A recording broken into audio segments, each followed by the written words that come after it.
ہم لاتے ہیں ٹاک شوز اور انلمیٹڈ انٹرٹینمنٹ صرف یوٹیوب پر۔ اگر آپ نے ابھی تک ہمارا چینل سبسکرائب نہیں کیا تو ابھی سبسکرائب کریں اور بیل آئیکن۔ السلام علیکم، لیا کے لوکل نیوز بولیٹن کے ساتھ میں ہوں شہد واندر۔ سب سے پہلے خاص خبریں۔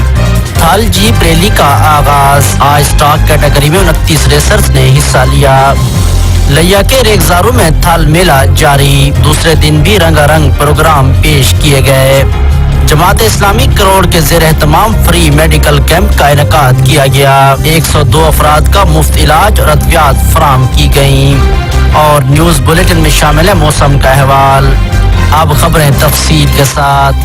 لیا کی تحصیل چوبارہ کے ریگزارو میں دوسری تھال جیپ ریلی کا آج آغاز ہوا۔ اسٹاک کیٹیگری میں 29 ریسرز نے حصہ لیا، جن میں 2 خواتین ریسرز بھی شامل تھیں۔ ریلی کا آغاز ضلع مظفر گڑھ ہیڈ محمد والا سے ہوا، جبکہ چوبارہ مڈ پوائنٹ تھا۔ تھال جیپ ریلی میں کل موڈیفائڈ کیٹیگری کے مقابلے ہوں گے، جس میں 60 سے زائد ریسرز حصہ لیں گے۔ تھال جیپ ریلی کو دیکھنے کے لیے ضلع بھر سے شائقین کی بڑی تعداد امڈ آئی، جنہوں نے تھال جیپ ریلی کے مقابلوں کو خوب انجوائے کیا۔ چوبارہ کے ریگزارو میں منعقدہ تھال میلے کے آج دوسرے روز بھی رنگا رنگ پروگرام پیش کیے گئے۔ میلے میں دیسی کشتیاں، نیزہ بازی، اونٹ اور گھوڑا ڈانس اور علاقائی ثقافتوں کے فروغ کے لیے لگائے گئے مختلف سٹالز میں مرد و خواتین کی توجہ کا مرکز رہے، جبکہ محکمہ پولیس اور لائیو سٹاک کے سٹالز پر بھی بے پناہ رش دیکھنے میں آیا۔ نیزہ بازی کے سنگل سیکشن کے مقابلے عوام کی توجہ کا مرکز بنے رہے۔ سیکیورٹی کے بہتر انتظامات اور دیگر سہولیات کی فراہمی سے عوام کی کثیر تعداد میلے کے رنگ رنگ پروگرام سے لطف اندوز ہوتی رہی۔ میلے میں chairman M C Layyah Hafiz Jamil Ahmed, chairman M C Chaubara Mazhar Abbas Magsi, union council chairman Sibtain Khan Kashkori, Pir Rafaqat Ali Gilani, councillor municipal committee Ghulam Abbas Kalasra, Kamran Rohani سمیت A D C R Naeem Ullah Bhatti, assistant commissioner Chaubara Sifat Ullah, A C coordination Suleman Tanveer, sports officer Khawaja Saif ur Rehman, جبکہ انجمن تاجران کے عہدیداران ملک مظفر اقبال دھول، شیخ محمد کاشف، وکلاء اور دیگر سیاسی و سماجی شخصیات نے بھی میلے کی تقریبات دیکھی۔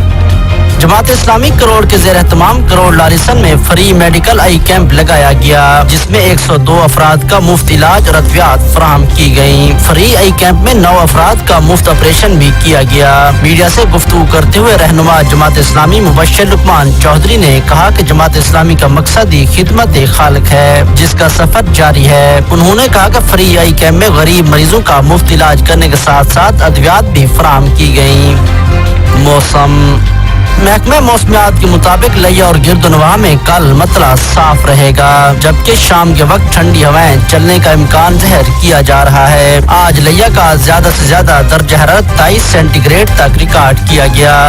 اس کے ساتھ ہی نیوز بلیٹن اپنے اختتام کو پہنچا۔ اگلے بلیٹن تک اجازت دیجیے۔ اللہ نگہبان۔ مزید نیوز، انٹرٹینمنٹ اور معلوماتی ویڈیو کے لیے ہمارے یوٹیوب چینل لیا نیوز کو سبسکرائب کریں اور بیل آئیکن کو دبانا مت بھولیں، تاکہ آپ کو ہر نیو ویڈیو کا نوٹیفیکیشن مل سکے۔ ہمارے فیس بک پیج کو لائک کریں، ہمارے فیس بک گروپ کو جوائن کریں۔ اللہ حافظ۔